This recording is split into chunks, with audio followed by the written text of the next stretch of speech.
There he is.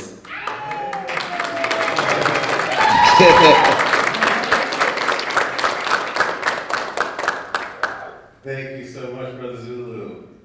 Can you hear us okay? Yes. Oh, nice. Good. We can hear you perfectly. Excellent. Okay, so if you don't, I know, look at that smile. If you don't mind, I'm going to just give a brief intro to who you are, and then we'll get started with the questions. Is that all right with you? Excellent. So first, let me apologize to you comrades for being late. I was at an event honoring the original Black Panther Party, and it went over the allotted time, and as a result, I'm here now, so I apologize for that. My name is Shaka Zulu. I was recently released from prison. While in prison, I became politicized. I joined the Revolutionary Thrust for freedom while in the enemy prison, and we saw the need to develop a revolutionary organization that will bring into political life the lumpen elements or the criminal elements that were being returned to the community with the ideas that initially brought them into contact with the criminal justice system. So as a result, we developed the new Afrikan Black Panther Party. We developed the United Panther Movement, and I served 21 years in the enemy prison, and I'm out here now in the community doing revolutionary work. Thank you. Thank you.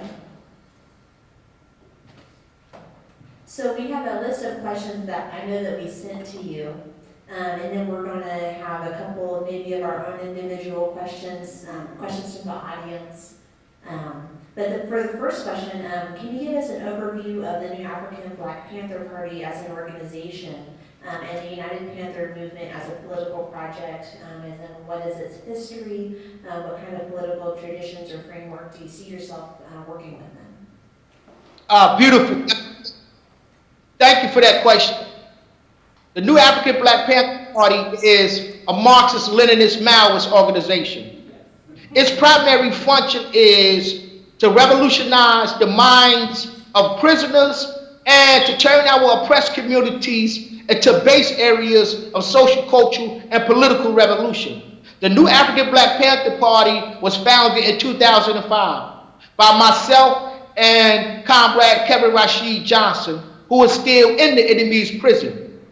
And it developed out of the Black Brigade, which was a mass-based formation founded by a political prisoner by the name of Angel Coley, who died as a result of medical neglect while in the Philadelphia prison. And we saw the need within the Black Brigade to deepen and radicalize our politics. And so there was an ideological impasse. We couldn't get the leadership at the time to delve into revolutionary history. And so out of that came a split. And the new Afrikan Black Panther Party was founded as a consequence of that split. And our particular ideological and political focus is to develop a revolutionary consciousness and a revolutionary social practice in our communities that will teach the people how to mobilize in their own interests, that will give the people an idea that fighting for yourself, not depending on the enemy institutions to fight for you, but fight for yourself because you are a human being and entitled to these things as a human being. You should you should join a revolutionary organization. That capitalism, the system that we live under, has proven unable, unwilling to meet the needs of the vast majority of the people. And so the new Afrikan Black Panther Party's job is to develop, in the tradition of the original Black Panther Party, a base area or a Panther town from which we could develop revolutionary social practice across the country. The United Panther Movement was developed as a mass organization of the new African Black Panther Party because we recognize that not everybody is going to agree with us. Not everybody is going to adhere to the ideological and political line of the new African Black Panther Party. So you could be a Muslim, you could be a Christian, you could be a college student, you could be a plain worker. If you have a burning desire in your stomach to do something to ameliorate the conditions of oppression and exploitation in your community, you could join the United Panther movement. But in order to join the new African Black Panther Party, that requires a higher level of discipline, a higher level of commitment. And so that's the basic thrust of the new African Black Panther Party and United Panther movement, to develop these vehicles as institutions within our community that the people could join, the people can turn into a material force that will reckon with the enemy institutions that are there only to exploit, oppress, contain, and isolate them. Thank you. Yeah, it sounds like self-advocacy and self-sustenance, things like that. So thank you so much.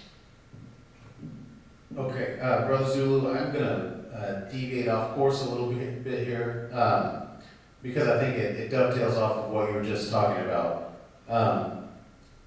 Among the general prison population, we're told that the percentage of prisoners that reoffend within the first few years is around 70%. Ignoring for now the systemic factors that contribute to that percentage, and I actually am questioning whether or not it's actually accurate. But even so, do you have a sense for what percentage among your membership that have been released of what the percentage might be for reoffending? I'm asking this because I feel like the things that are being taught within your organization and the amount of discipline that you need to be a part of the organization, and the fact that one of the part of the nucleus of your organization is the belief that people can change and people can better themselves. I'd just like to know, among your membership, among those that go back out into the community that's not incarcerated, what percentage of those people roughly would you say are doing the work? They stick with the justice work that they've started with the organization when they're on the inside, and then what percentage of them do you feel like fall off and end up back where they started? That's a wonderful question. Let me preference my response by giving you this particular history. Majority of revolutionary organizations develop in the community, and as a result of their opposition to the state, their members was captured and thrown into the enemy prison system. We're doing something fundamentally different. We developed a revolutionary organization in the prison system, and we're transitioning it now out into the community. And so majority of our members are not coming home to an organization that was already there.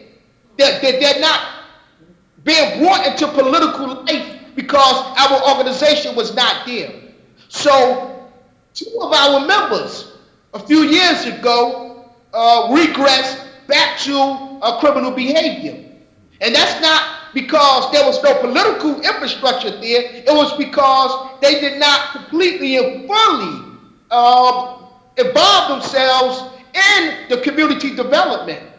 But majority of our members who came home do adhere to our ideological political line, do abide by the rules and regulations, and they are servants of the people in our community. But we practice a principle that I'm sure you comrades there are familiar with. Amilcar Cabral said, "Tell no lies, hide nothing from the people." Everything that you do, be above board and open with the masses of the people. And so we try to practice that. And any mistakes that we make, when comrades go back to the prison or when they engage in counter-revolutionary behavior on the street, there's a consequence for that. And that consequence is that they could no longer be trusted to serve in a capacity as members within our organization if they don't correct their behavior. And so the fact is that 70% of prisoners are illiterate. 70% are illiterate. Now, when the new African Black Panther Party or any revolutionary group goes to this illiterate prisoner and say that another world is possible, that these ideas will change your world, there's a sort of transformative experience with these particular ideas, we have to remember that these prisoners come with baggage from the community, that they came to prison as a result of corrupt behavior, as a result of bad values, as a result of preying on the people. And so if they don't truly commit commit themselves intellectually to transformation, to transforming their values, their ethics, their morals, when they go back into the community and counter the temptations out there, when they encounter a criminal justice system that don't have housing for them, that don't have jobs for them, that don't have food for them, they're going to revert back to criminal behavior because that's what they know. But we have to develop the new African Black Panther Party in coalition with our comrade organizations, have to develop infrastructure so these particular individuals, when they come from the enemy prison or the mass incarceration system, we have in place institutions that will receive them so they could be brought into political life and maximize their talent on behalf of the people. But we have made mistakes. And there were comrades that backslid. And we have to learn from those mistakes. But at the same time, we have to be mindful. And the masses of the people have to be mindful that there's no school out there to teach my comrades how to be good revolutionaries. There's no school to teach me how to be a good chairman. I have to learn that sort of on apprentice job training. And so we're going to make mistakes. So but for the most part, majority of the members adhere to the organization as in a community serving the people, mind, body, and soul. Thank you. Thank you. Speaking of at the individual level, what is your personal political journey to co-founding the new Afrikan Black Panther Party, the prison chapter? What life events and experiences in your community do you consider particularly important in the development of your political consciousness? Let me be growing up was the furthest thing from my mind. That criminal behavior, preying on the people, engaging in gangsterism, counterproductive behavior was the norm for me. So when I went to the enemy prison, in 1999 for 15 minutes of a petty robbery. I stole someone's coat. I took a coat, a North Face coat, and I went before this massive, behemoth criminal justice system with no resources, with no attorney, and as a result, the judge sentenced me to 50 years in prison. There was no balance, there was no guns, there was no, the person wasn't even hurt. I simply took the coat as a result of him owing me money. And the judge gave me 50 years in prison for that. He said that I was a menace to society. And that was my only second adult encounter with the criminal justice system. The point I'm making is that when I was tagged with the 50 years in prison, I had no choice but to examine the enemy's law in order to utilize it to free myself. So my journey politically begun by looking at the enemy's law and tactically using it to get the 50 years off my back. And that's when I begin to recognize that the law is nothing but an instrument of bourgeois rule here in the United States. That its primary function is to protect the interests of the property class or the ruling class, that is meant for poor people like me to be oppressed, depressed, socially contained, isolated, and hemmed in these pockets of poverty and desperation in these communities, and the police serve on the front line of that protection for the ruling class. I recognized all this in the prison cell.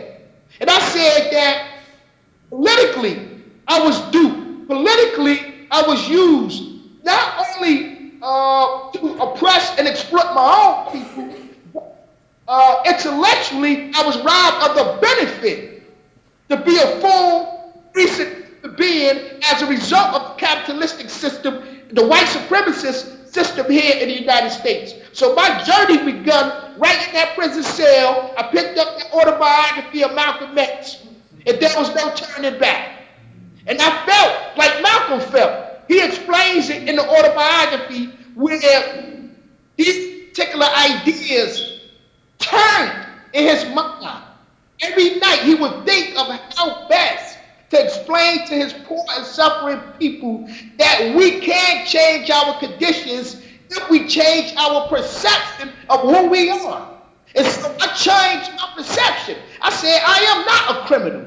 I am not a predator. You know, I am not a half a human being. I am a full human being, and based on that acknowledgement, my ethical system changed, my moral system changed, my political perception, who I was with that metamorphosis as well. So it begun right there, comrade sister, in the prison cell.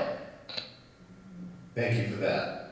And I actually, I really appreciate the fact that you mentioned the class struggle, because that's something that is a misconception by a lot of people that are in mainstream society about what the BPP, original BPP is, and as well as the various incarnations of the Black Panther Party. There's a lot of misconceptions about the racial element, that it's some sort of separatist organization and so on. But when the principles that galvanize a lot of the most constructive action are basically communist principles that are about class struggle. So I really appreciate that you mentioned that. I was going to say also, you mentioned other organizations that you work with, and so I had a question here. There's various national movements whose aims are to do things like reinstate voting rights for convicted felons, or reopening cases, for example, to exonerate folks with new evidence, or even just exposing corruption. We've seen that in Chicago recently, that there was, that's been happening quite a bit, as people being exonerated because they're just figuring out that, lo and behold, pigs serve themselves. So does the new Afrikan Black Panther Party, the prison division, do they collaborate with any of these outside groups? Like Innocence Project or something like that, these other groups that those are their goals. Do you collaborate with them at all? I think it's important, especially for young people in the audience there, to understand that unity passes through collectivism. That in order to get the political rights and economic rights that oppressed people and poor people deserve here in the United States, we have to come together. We have to bind together as an unbreakable chain of revolutionary unity. So we're willing to work with the Innocence Project. We're willing to work with the ACLU. We're willing to work with anyone that have a sincere desire to alter the conditions of oppression that the poor and oppressed people is going throughout this country. And so along those lines, we announced today at the Black Panther event that we developed a coalition with a Marxist-Leninist Maoist organization. And we're happy about that. We developed a coalition with the North Lawyers Guild, because we know that the enemy law must be utilized as a tactic to hold them accountable for their corrupt behavior and to advance the interests of oppressed and poor people in each chance that we get. We're not saying that the enemy law, the Constitution, is going to bring clothing and shelter, the lack of police brutality, none of that kind of stuff. We're saying that if you're going to proclaim to the world that these are your documents to uphold your democracy, we're going to hold you accountable to that. So we're willing to work strategically with any organization that is organizing around anti-police brutality, that is organizing around the lack of housing or the explosion in the mass incarceration system. You know, but ultimately, the new African Black Panther Party recognized that we must maintain our own independent line and maintain our own independent organization, because the moment that we absorb our ideology, our line, our practice, and these other organizations, weakens who we are as a revolutionary organization. But tactically, we can form alliances with anyone. So if I go to Kansas City University, if that's the name of the college out there, Kansas University. Exactly. You have a Black Student Union on campus, or you have a Human Rights Coalition on campus. The Black Panther Party is going to work with them because they have particular aims and goals that we can unite with. You know, human rights is for everybody. You know, developing a Black student or Afrikaner study at Kansas is for everybody. It's in everybody's interest, because the more that Black people know who they are politically and socially, the more they will develop a society that is more along the lines of equality, justice, and freedom for all people. Because revolutionary ideas have the ability to move you in a way that other ideas may not. You know, that's what Karl Marx talked about. He said that ideas become a force, a material force in the lives of the people when they believe those ideas are their ideas. So the new Black Panther Party works with anyone that is sincere about holding in check our enemy, and two, bringing into political life the masses of the people. Thank you. Yeah, thank you. I have my own kind of question. I'm somebody that does a lot of community organizing, and I'm a part of groups that are Black-centric and a part of groups that are just people of color-centric. I'm a part of a group that's just women and other gender-specific. And I've noticed a difference in being able to recruit people or get people on board with what I'm saying based on which kind of face I have on at the moment. And I know that the Black Panther Party has is kind of under this hyper-radicalized perception by a lot of people. What would you say to people who are also organizing, who are maybe having difficulty getting people to understand their group's initiatives? I think that first, let's give a history of original Black Panther Party, because I imagine there's young people in the audience, and we want to disabuse them of this perception that the enemy put out there about the original Black Panther Party being violent, the original Black Panther Party being anti-white, the original Black Panther Party wanting to hurt and kill anything in its sight. First of all, the Black Panther Party was a socialist organization. Its primary function was to cater to the needs of the masses of the people who suffered a lack of housing, who suffered from a bad educational system, who suffered from bad medical treatment, who suffered from a lack of organic and decent and healthy food. The Black Panther Party primary function was to mobilize and organize the community so the people become agents of change for themselves. But the enemy has painted the Black Panther Party in the most darkest light. It has called them all kind of names because their political work constituted a threat to the enemy's political work. There was an ideological struggle. There was a dual contending power between the Black Panther Party and the enemy power structure. The enemy wanted you to believe that their institutions were legitimate. So they didn't have any food program, but they wanted you to believe that they was feeding people. The Black Panther Party came up with Rufford's program to really feed people.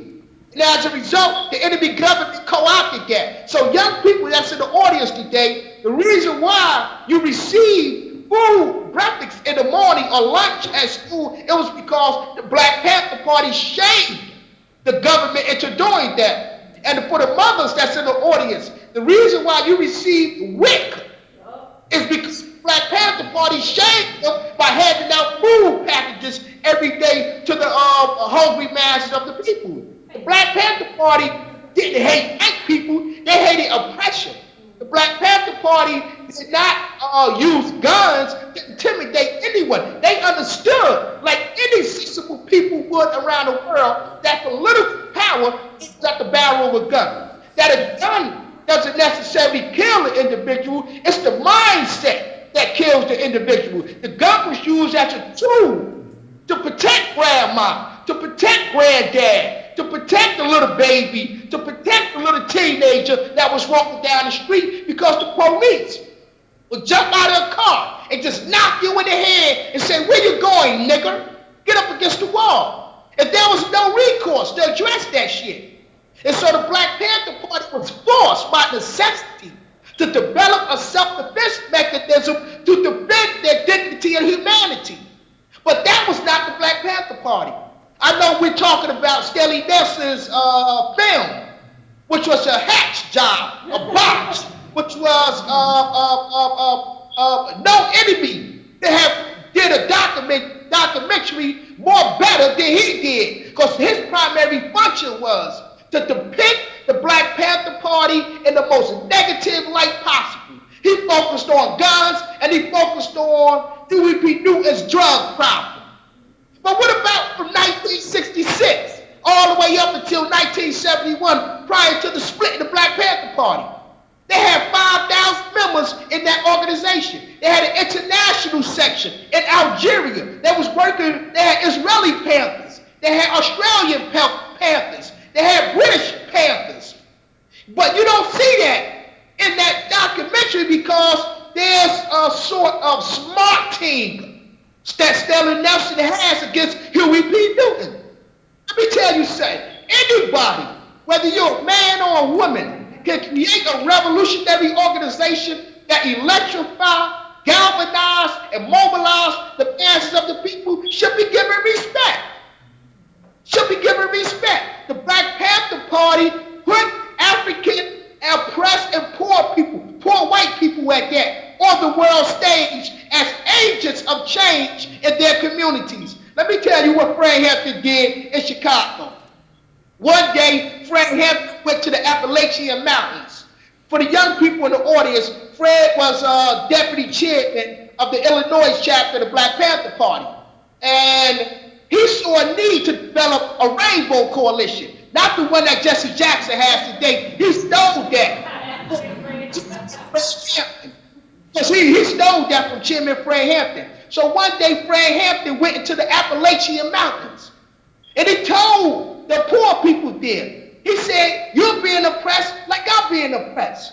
Capitalism is on your neck like they on my neck. Racism is using you against me, and we're fighting against one another. So we have to get organized, we have to unify." And out of that conversation came the White Panther Party. And that was the power of the Black Panther Party. That's why J. Edgar Hoover said the #1 threat to the power structure here in the United States was the Black Panther Party. Not because they shot anybody in the streets, not because they cursed everybody out, not because they yelled hunky, hunky, hunky all day. No, it was to develop coalitions with all oppressed and poor people in the United States. So they had a coalition with the Chicano called the Brown Beret. They had a coalition with the La Raza. They had a coalition with the Filipinos. They had a coalition with the whites. They had a coalition with the Latinos in the form of the Young Lords Party. So they created a multiplicity of unity that the enemy government was afraid of. Because you know why? They couldn't play the groups off against one another the way that they're doing today. Let me tell you, see my hand right here? Anybody could get in between that because it's open. It's open. But the moment you close it into a fix, an impenetrable wall, the enemy cannot separate us. And ideologically, the Black Panther Party gave us that foundation. Stanley Nelson and his film should be thrown in the garbage. Y'all need to understand that reading something or observing something on first blush does not give you the correct political perception or the correct understanding of what that thing is. So we have to engage in a wide variety of research to unearth the essence of a thing. And the Black Panther Party is the true, genuine Marxist-Leninist revolutionary organization. Don't worry about the gun. All revolutionaries around the world carry guns. You know, if we're afraid of the gun, then we might not call ourselves revolutionaries. You know, all revolution groups gain legitimacy through serving the people. So we look at Mao Zedong. He won his revolution not because of the gun, but because he was able to win the hearts and minds of the people. The Russian Revolution was won not because of the gun, but because they was able to win the hearts and minds of the people. The Algerian Revolution, the Cuban Revolution, these were people-based revolutions. The gun was only an instrument to protect the people's interests. But the enemy here in the United States loved to magnify and project out to the world that the Black Panther Party solely concerned with the gun. No, the major programs, we had 60. The original Black Panther Party had 60 serve the people programs. So they had a breakfast program, a healthcare program, a prison program. They had a safe program. They would take elders that was being mugged, robbed by lumping elements, criminal elements in the community to the check cash that check and bring them back home safely. They had a food program. They had a shoe program. They had a housing program. 60 of these programs. These were socialist institutions. These were what we call in revolutionary terminology, dual contending patterns. You know, the enemy had its institutions, and the Black Panther Party had its. And as a result, the Black Panther Party gained legitimacy, not in the eyes of the petty bourgeoisie. The black petty bourgeoisie ran from the Black Panther Party. The white petty bourgeoisie ran from the Black Panther Party. But you know when they gained their legitimacy? And that homeless brother in the streets, and that sister that was prostituting yesterday because she couldn't feed her kids. And the Black Panther Party said, "Oh, sister, you don't have to sell yourself. You don't have to be a sex worker. Here's food. In fact, here's a job where you can take care of your family." That's where their legitimacy came from. The mothers and fathers and young brothers and sisters, the oppressed community. And that's very important to understand. Anytime the enemy paints you in a dark light, that's because you're doing something good they don't approve of. Yeah. I feel like we should not be screening this film. Yeah, we don't have to. I feel like we should just be talking to you for the rest of the time that we're here. Yeah, everybody's agreeing. Okay, you've won over this room. So, I mean, we have a lot of questions left too.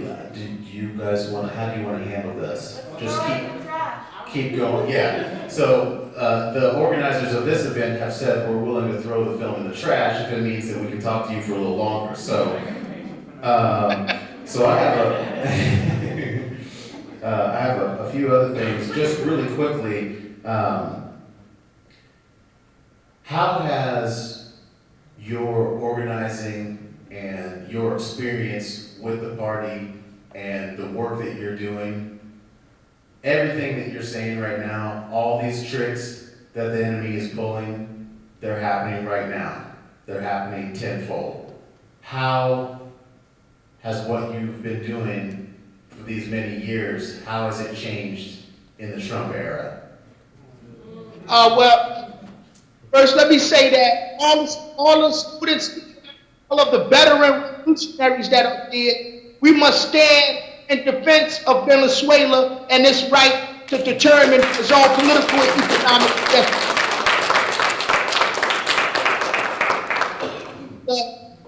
The new African Black Panther Party, as I said, is recently growing legs in the community.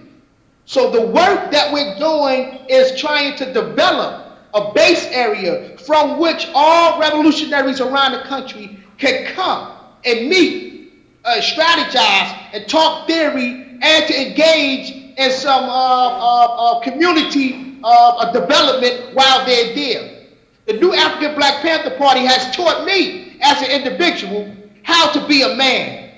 And it also gave me the boldness to be a black man in the face of threats, in the face of temptation from the enemy power structure, because I recognize that if I don't speak up, then I'm not doing what I'm supposed to do. I'm not going to depend on the next comrade, but I'm going to do what I'm supposed to do. So it gave me the heart, the courage to speak truth to power.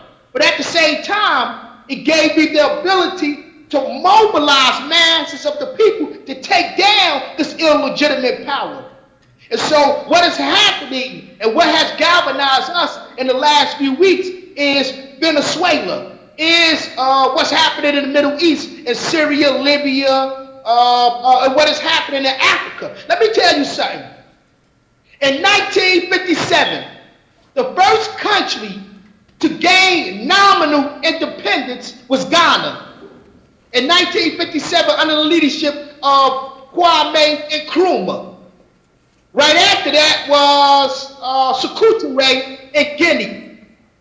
And they called for a United States of Africa. And they opened up their countries to bring Nelson Mandela there to receive military training so he could go back to South Africa and take down the apartheid state.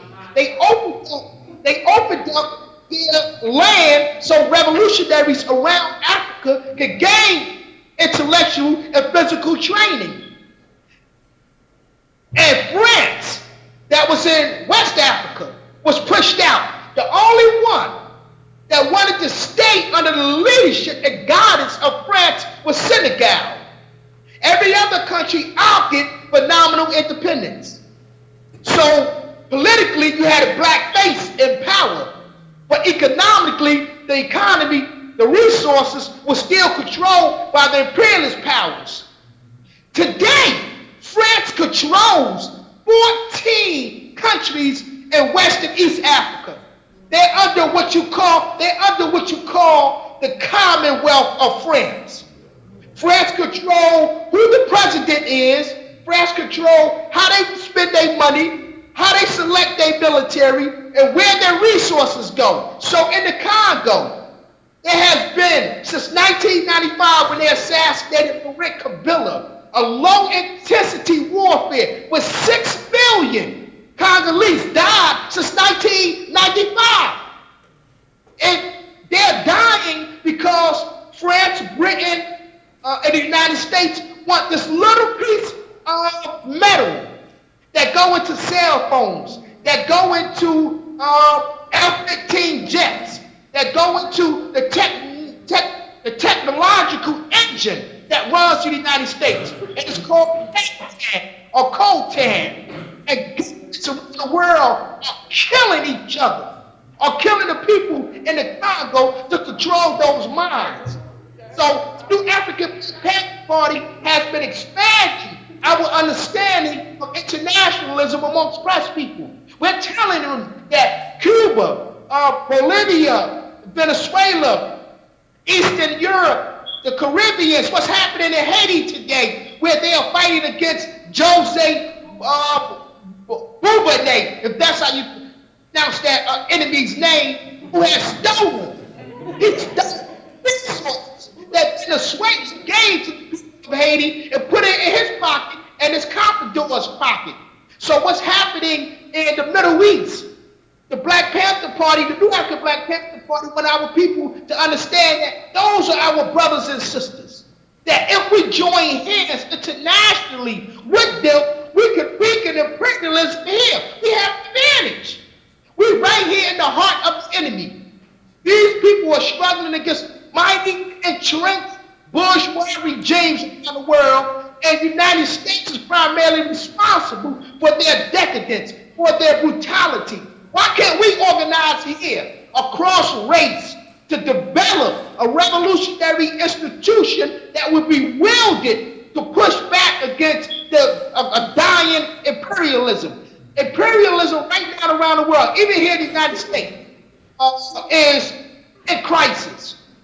That's why it's in the Middle East right now. That's why it's cut off the head of Libya government. That's why it attempted to cut off the head of the Syrian government. That's why it is so up in arms against this latest upsurge of revolutionary governments in South America. They hate Bolivia. They hate Paraguay. They hate Venezuela.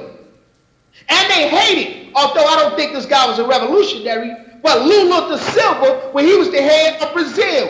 That's why he's in prison today. Because he told the International Monetary Fund, get your ass out of my country. We can control our own economic resources. So the new African Black Panther Party is concerned with breaking out of this bubble of narrow nationalism that has captured the mind and attention of the masses of the people. And these people are still around.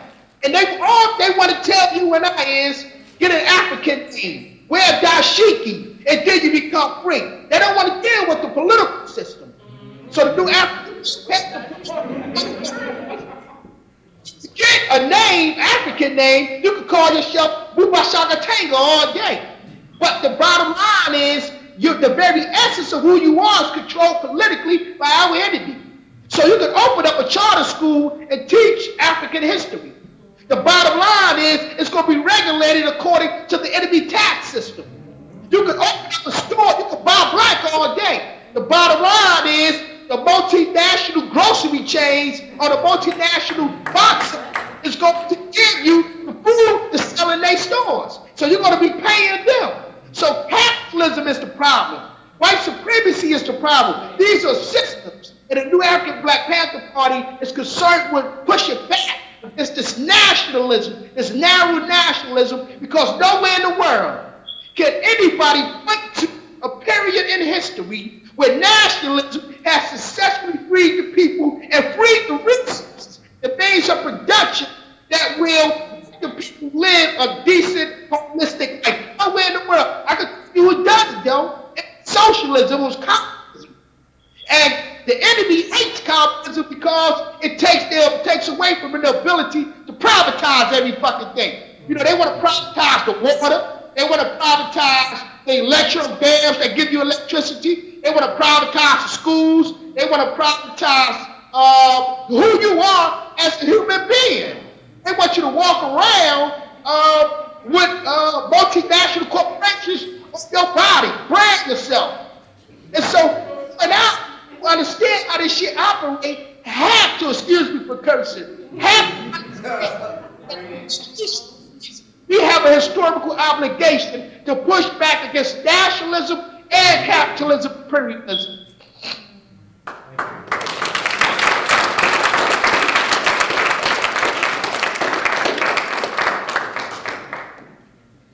I just want to make sure that we get this question in there. Yeah, we want to make sure that we get a chance to hear from you. You know, if people here would like to support the new Afrikan Black Panther Party or get involved in organizing with the United Panther movement, what can people in their own activist groups, organizations do to support that? That's a good question. Thank you for asking. I think that what the comrades did, what we're trying to do is get our national headquarters up and running. As I told you already, we didn't have an institution to leave the prison and go into when I came home. You know, NAACP, folks that joined it in the prison system, went home to the NAACP that was on the streets. Folks that joined the Nation of Islam in the prison system went home to the Nation of Islam that was on the streets. Folks that joined the new African Black Panther Party in the prison went home and there was nothing there. Because we developed this in the prison and sell. We don't have the resources that these dinosaur organizations have. We're not being funded by nonprofits. You know, we're not being funded by NGOs. The nickels and dimes that we get from the masses of the people go towards opening up our national headquarters. So if any comrade did want to contribute towards that effort, they should get in contact with Comrade Antonio Miguel, and he will help them to channel their donation to the new African Black Panther Party so we can get our headquarters up and running. Because that's very important. We need a base from which we could interact with comrades like you around the country on a day-to-day basis. Thank you. Thank you. If it's all right with you, we'd like to open up the questions to other people in the audience today. We got Nebula right here. I don't need this mic. I got a loud voice. What's good? Sorry. I can hear you say. I have some questions for you. First change. And these are, okay. So, hi, I'm Nebula. I'm, good, how are you? It's an honor to meet you. Next to meet you too. Yes, so, what does the LGBT community have, what place does the LGBT community have in the Black Panther movement? I have 3 questions, by the way. That's a wonderful question. Let me tell you something. In 1971, Huey P. Newton issued a statement in support of the gay and lesbian community. He said that the most oppressed person may be the gay and lesbian brother because they're constantly being taunted. They're constantly being brutalized. They're constantly being oppressed. Don't forget trans. Exactly. And so the new African Black Panther Party continues that policy that we stand in total and complete solidarity with the LGBT community. In fact, we have a rule that states that no one should be oppressed and exploited as a result of their sexuality. That it is not your sexuality that makes you oppressed. It is the fact that you are poor or black that makes you oppressed. And as a result, we have a common basics from which we can organize. So we tell anyone that the new African Black Panther Party supports the LGBT community at any given time, all day, everywhere. I like that question. I like that answer. Thank you. Another question. Will the Black Panther movement ever get to the point of the Black Messiah again? I didn't hit. Sorry. Will the Black Panther movement ever get to the point of being the Black Messiah? The Black Messiah, I don't think the Black Panther Party aims to be a Messiah. And this is why I say that. It's because the masses of the people are the makers of revolution. You know, the people determine, they're the final arbiters of revolution. They determine what is legitimate and what is not legitimate. You know, you and I, we can sit back all day with our ideas about how the people should liberate themselves. But the final decision making comes from the masses of the people. And the Messiah complex gets us into trouble, especially black folk now. Where we have this cult of personality thing where we worship and idolize the preacher man, or we worship and idolize a political figure. And so these individuals can lead us down a counter-revolutionary road, and because we look upon them because they black in a messianic way, we end up not confronting the contradictions that are present at the time, like Barack Obama. Barack Obama had a messianic concentration on black folk in this country. You know, they didn't want to raise their voice on some of the brutality that was being visited upon oppressed people here and around the world. In fact, Barack Obama dropped more bombs the drone program on countries of people of color than any other president in modern history. But because there was a messianic complex that we have with our leaders, we did not want to confront him. So we don't want to have a messianic organization. We want to have a people-based organization. So the people become the makers of revolution and the decision and have within their power the ability to make decisions in their own interests. All right, another question. Do women have a big role in the Black Panther movement as of now? And if so, what roles do they carry on in the community for, the Black Panther movement? And, You mean what do the Black Panther on a daily basis in the community? say it again? I didn't understand the question. Community, or just try to reframe the question, like narrow the question. Yeah, what's the role of women? Yeah, what's the role of women in the Black Panther movement? What's the goal? The role. Oh, the role, you mean the role of females or women? Yeah. Black women. Oh, let me tell you something. The original Black Panther Party, the majority of its members, 70% of its membership was women. Every day, the breakfast programs, the shoe program, the food program, the bus program, it was women that put those things into play, that developed those programs into the community. It was sisters in the party that were responsible for opening up the offices every day. The men was not as in leadership as the major figures of the party made to seem, like Eldridge Cleaver, Bobby Seale, Huey P. Newton. These were leaders, but they were primarily based in Oakland. But around the country, out of these 40 chapters, all of them was ran by women.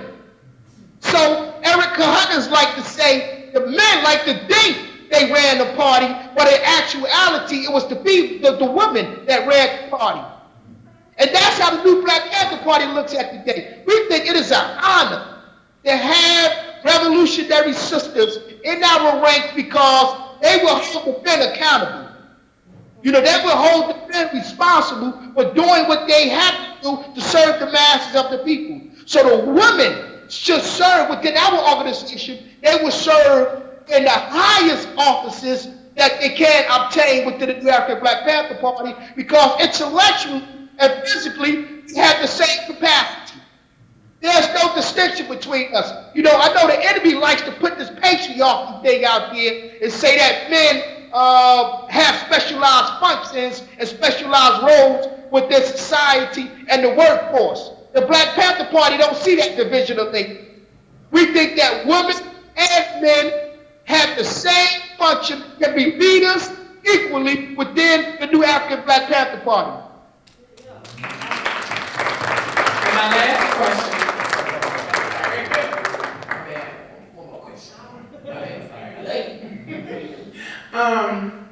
What is your end goal in all of this? What do you seek to achieve in your journey? And what do you basically what is your end goal in this whole process? Well, let me say, I don't know if you're referring to me individually or you're referring to me. Yes, individually. Well, I don't see myself as an individual because I'm connected to a revolutionary organization, and who I am individually is indistinguishable from this revolutionary organization. I want to see a world that is free of pollution. I want to see a world that is free of racism. I want to see a world that is free of militarism. I want to see a world where borders don't stop or inhibit people from interacting with one another. I want to see a world where that dummy in Washington don't have the power to stop people from crossing the border. I want to see a world where that dummy in Britain will have the power to send a military in another country to steal their resources. I want to see a country that we live in live up to its documents of true justice and freedom for all of its people. But in order to get there, I want to see the destruction of capitalism, because that is the root.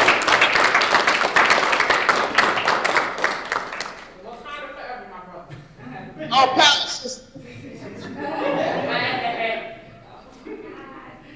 Hey, I'm Jamila. Thank you so much for coming to speak to us. My question is specifically about how do you get people to see that this shit is actually possible? You know what I mean? Because I think one of the things that white supremacy is really good at is taking people's imagination away and saying, no, this is what it has to be. Capitalism, well, I mean, you say you don't want capitalism, the first thing people say, well, what do you suggest in return? It's like, well, I don't know, just not this shit, you know what I mean? Like, when I say abolish prisons and we can do that right now, people say, oh, well, what's your alternative? I'm like, I ask you all that. What I am saying is that, like, it's possible for this not to be. And I think that's, for me, in my work, that's the hardest wall to kind of bust through, is to get people to even imagine the possibility that this system should not and actually cannot exist and will actually be better off without it. So my question is, how do you encourage people or organize around just helping people to imagine something better, to even, because you can't work towards something if you actually don't believe it can happen, right? So like, how do you organize around encouraging people to see that, like, the destruction of capitalism and racism and all the isms are things that can actually happen right now? That's beautiful. I think that we have to remember that people's ideas derive from their experience within society.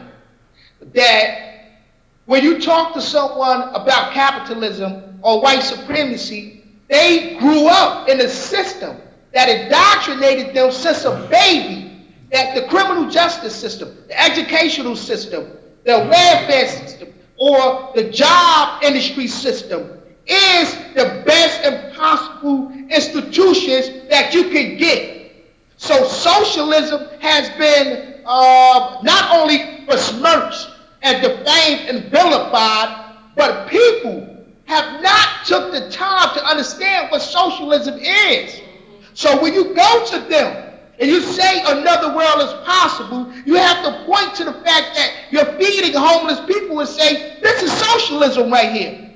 You have to point to the fact that standing together against a slumlord that want to evict a poor person from the house is socialism. You have to stand together and say, standing against mass incarceration is socialism, because it weakens the ability of imperialism to have an unreserved, cheap labor pool. And that's what they use prisoners for. So you have J.C. Penney, they in prison. You have Motorola, they in prison. You have Macy's, they in prison. And they utilizing the free labor of prisoners to build products that they sell to us at exorbitant rates. So stand up and you give a speech in condemnation of the brutality that is taking place in our communities. You're showing by example that another world is possible. But the people will respond to institutions when they become relevant to their lives, especially for us as African people here in the United States. We have to remember that oppressed black people are very, very skeptical of someone talking about they have ideas that will liberate them from the yoke of oppression. Because we had that for the last 200 years. And no one has produced results to liberate us except the original Black Panther Party. So we have to go to them with programs in place. So if you got a young brother that you know that is selling drugs, and you know this individual, you go to him and say, well, I think you should find another way to make money. He's going to say, well, I need a job. I have kids. You know, I need to employ. First. Exactly. But if you have a program where he can work within the community organization to take care of himself and his family, you're winning them over to the idea that collectivism or socialism is possible. But you're going to get people to reject you. You're going to get people to throw stones at you because they're looking at you from a set of ideological lenses that they were indoctrinated with just growing up as a baby. But if you show them in practice that another world is possible in the little small things that you do, not the big grandiose shit, but the small things, you're going to get people to say, you know what? I could do this. I could imagine this. And I want to join this because it's a worthy effort to change the world. Thank you. Thank you so much.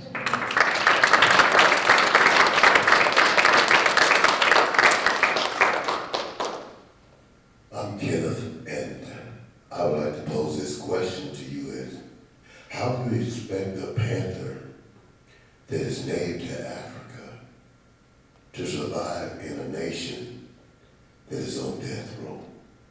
Why waste your time? We have all read Marcus Garvey's great work, his work to create an exodus for this people. If you have any kind of vision past your nose, you should be able to see that America is out of time. We need to turn our focus back to our mother country where the panther is native to, where the panther is received, where the panther can breathe deeply, where the panther doesn't have to be accepted for anything else than being a panther. Well, let me answer that, comrade. I think that we struggled with that question in 1969. The Republic of New Africa is an organization that was founded in 1968. It's a nationalist organization, and they wanted to have 5 states in the South and call it the Republic of New Africa. So they wrote to Huey P. Newton, who was sitting in Alameda County Jail, and said, will you endorse our program to succeed for the United States? Huey P. Newton wrote back and said that, first of all, I am happy that you wrote to me, and I appreciate your leadership for the work that they're doing. But at this time, the Black Panther Party does not find it feasible to separate from the United States because we'll be separating ourselves up similar to what's happening in Haiti or similar to what's happening in Africa. He said that we need to fight collectively to destroy the people that are in power, the ruling class, the 1% that exploit us, and then create a whole new society where we don't have to run off into our own separate enclaves. So I think that it's important. Go ahead, comrade. I beg to differ again. Khrushchev said in the early 50s that this nation would self-destruct. And if we stay in this nation, we're going to be destroyed with them. Well, I'm not. We got to have the vision of an eagle. We can't have the vision of a crow anymore. We got to see much farther than America. America's not going to ever give us anything but trouble. So we got to turn our sights somewhere else. I talked with an African at church about 3 Sundays ago. He was from Nigeria. And he said he believes that Nigeria and other countries in Africa are open to black people receiving land. That would be part of our reparation package. We're not going to get... Well, let me say this. Let me say this, comrade. Let me say that blacks moving to Nigeria, blacks, can y'all hear me? I got an in-law from Nigeria. Can you hear me? Yes, I can hear you.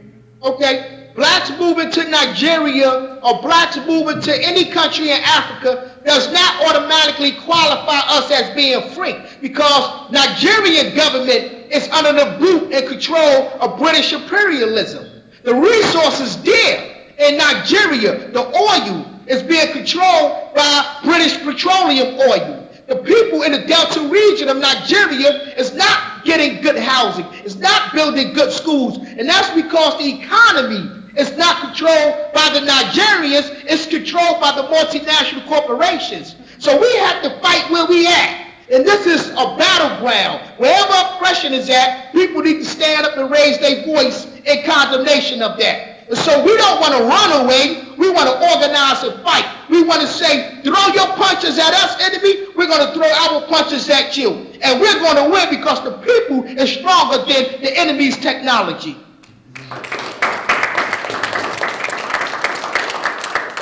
Hi, my name's Kat. I have a question. This made me wonder if the new African Black Panther Party has ideas on reparations. Did you hear? So I repeat that up to hear. She said she was wondering if the new African Black Panther Party has any specific stance or ideas on reparations. Well, we believe that revolution is the solution.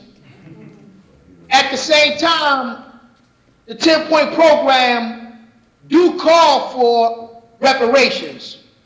We believe that for 210 years, black people were cheated of their labor power as a result of slavery.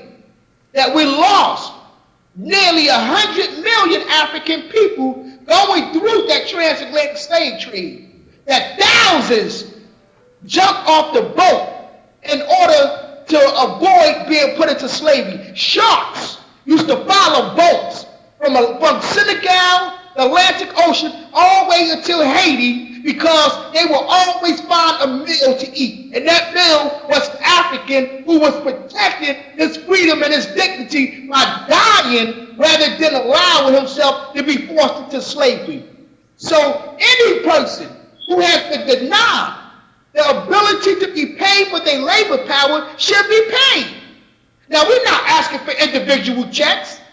We're not asking for a bank of our own. We're not asking for a black school. We're asking for capitalism to get off the backs of the people and allow the resources here in the United States to be collectivized so we all can live in decency and intelligently. We're not calling for reparations as a solution to the problem. Practically, you can join with anybody and say, governments around the world. Let me say this. 1619, 20 blacks came to Jamestown, Virginia. August of 1619. This August of 2019 will be the 400-year anniversary. So black have been in bondage for 400 years here in the United States. And the government, the ruling class, the Thomas Jeffersons, the George Washingtons, the Vanderbilts, the Mellons, the DuPonts, the Bill Gates, the Bezos, the Walton family, these individuals have written the facts of black people for 400 years in order to obtain the exorbitant money that they have today. So we want to confiscate that shit. And we want to distribute it to the masses of the people in the form of social programs, not individual checks. We want schools. We want better medical treatment. United States and any government around the world in the Western Hemisphere have the right to give everybody free access to health care free of charge. They have the ability to do it. They have the ability to send everybody to school free of charge. They have the ability to feed everybody in the world off the food that they throw away every day in this country. Off the food that they throw away. We want to take those resources, organize it in a socially fair way, and feed people. That's our reparations. We're not going to beg, we're not going to petition, we're not going to cry, we're not going to lay down and say, give us this. We're going to organize the people into a powerhouse. And the people themselves, if they demand that they get reparations, we're going to support that. But reparations for us It's not the solution. Revolution is. I don't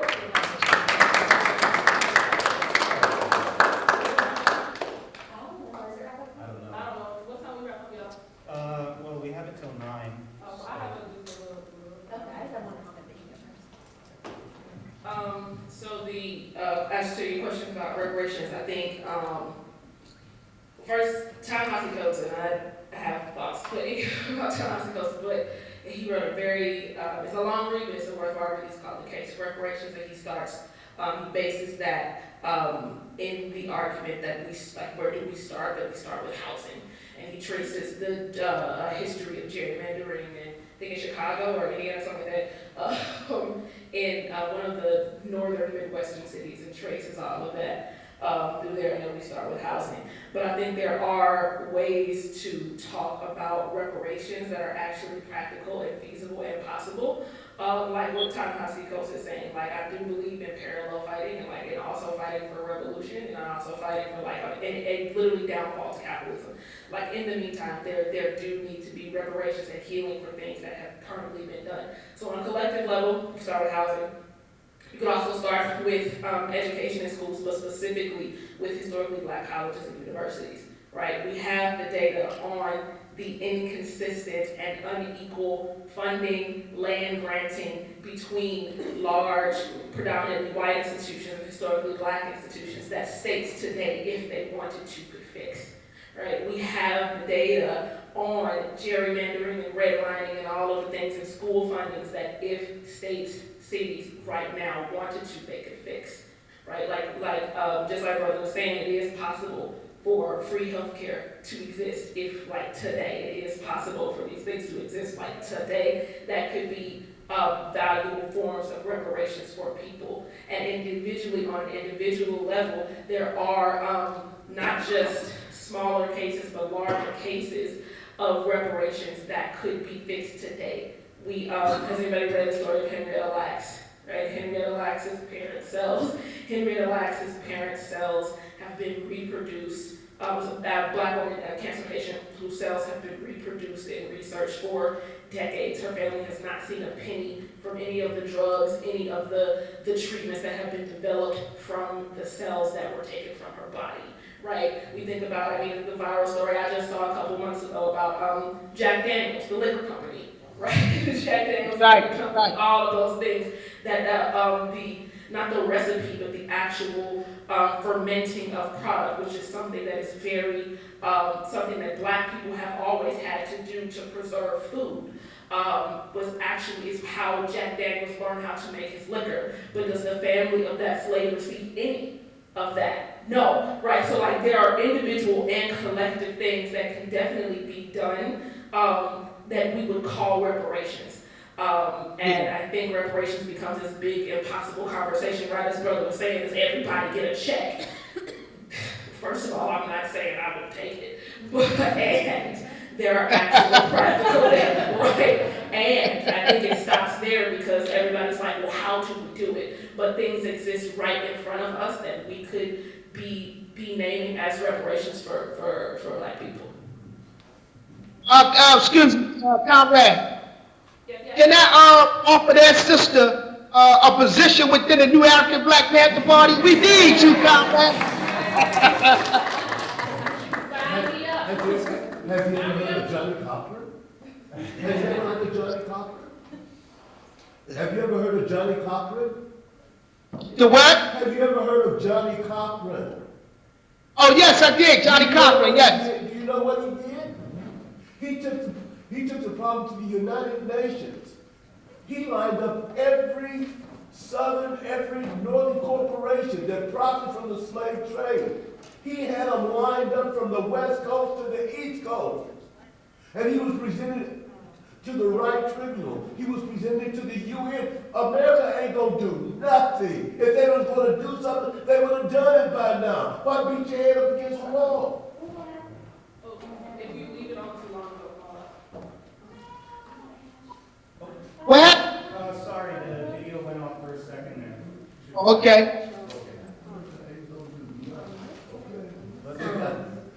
We have to see out that for a little bit, but I think there's some other. I'm native and I do get a check per month, per cap, and we have land and, you know, all this stuff. And so I really appreciate what you're saying about how, you know, even if there were reparations given, you know, we see the native communities, I have, you know, I can go and get free health care. You know, I have that free dental care, all that stuff. But yet, we still have a lot of the problems. So I really lost you there.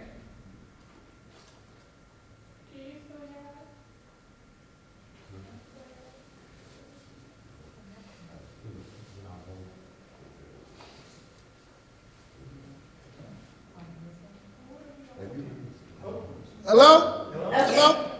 Yeah, I apologize. Somebody was calling in. I apologize. But yeah, basically, I appreciate the focus on dismantling capitalism, because even when you have an oppressed people who are given monthly checks, my school is paid for it, all that stuff, we still have problems. So. Yeah. And let me say that you know, I definitely appreciate talking to you, talking to the comrades there. It's a wonderful experience for me because this is my first time speaking to an audience of that size about the ideology of the new African Black Panther Party, and hopefully out of this conversation will come a closer relationship between our organization and your organization as well. We have another question? Hi, thank you very much. Quick question for you, kind of, you know, my concern would be that every time everyone has come together to do something good, obviously the government has let it be known they're willing to go ahead and bomb your whole area. They'll bomb Tulsa, they'll kill college students at Kent State, they'll do whatever, you know? So every time we affiliate and come together and they see something good happening, they'll just stop it. So what do we do then? Like, You keep fighting. And you know what? we're just Here's the question.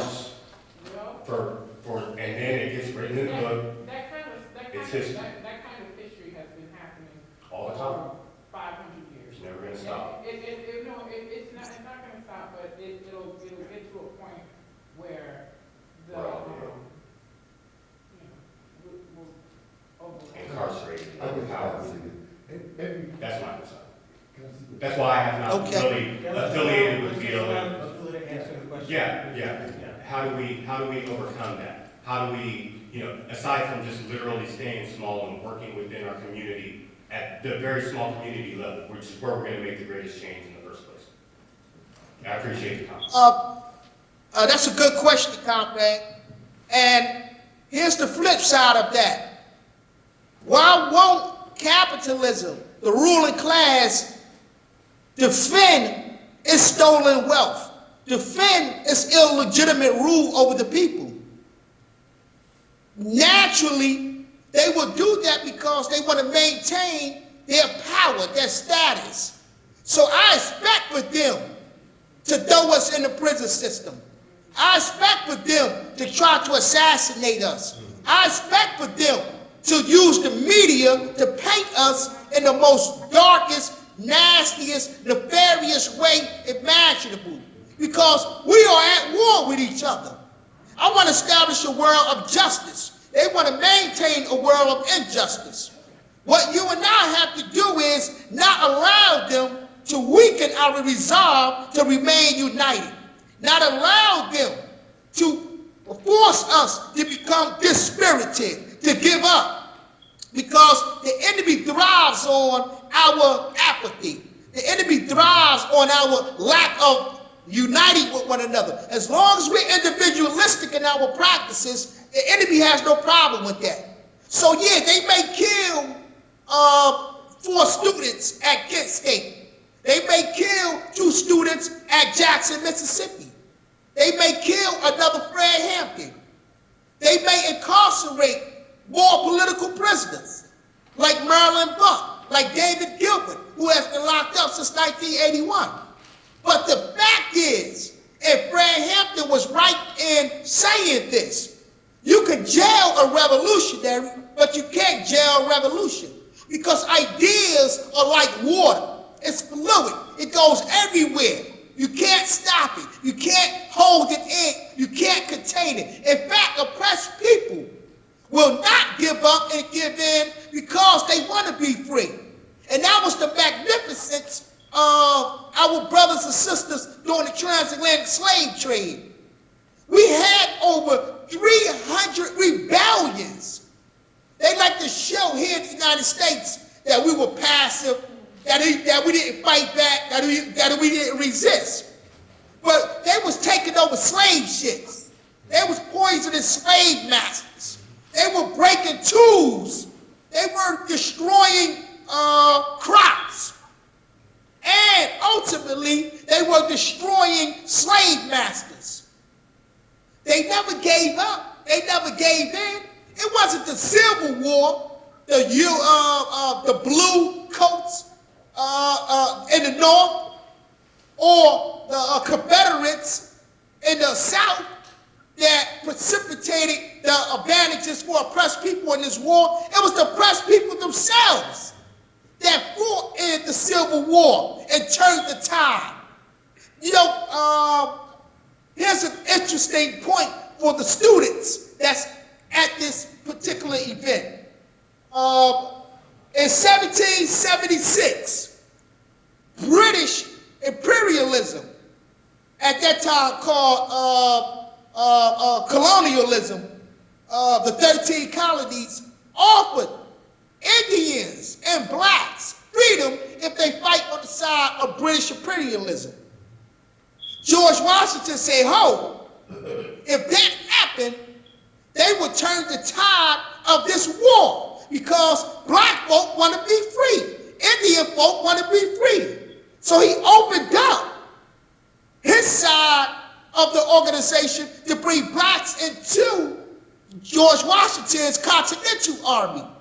And they ended up defeating British imperialism in the Civil War. It wasn't the South versus the North that was the ultimate determining factor of who won the war. It was the slaves leaving those plantations that fought more harder than anybody else because they knew what they had waiting for them: a life of misery, degradation, hardship, and permanent denial of their humanity. So they fought harder than anybody else. They were the ones that became their own liberators. They didn't give up, they didn't give in. And today, we must utilize that example to not give up, to not give in. So what, they lock us up? So what, they throw us on the ground? So what, they shoot some of us in the street?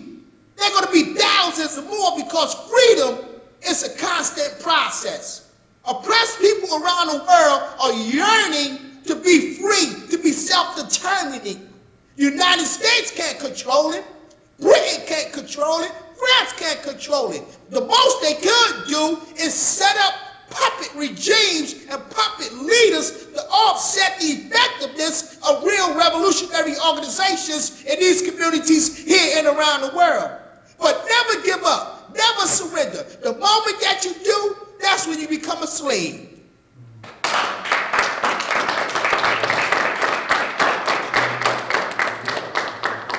Thank you very much, Brother Zulu. I really appreciate it.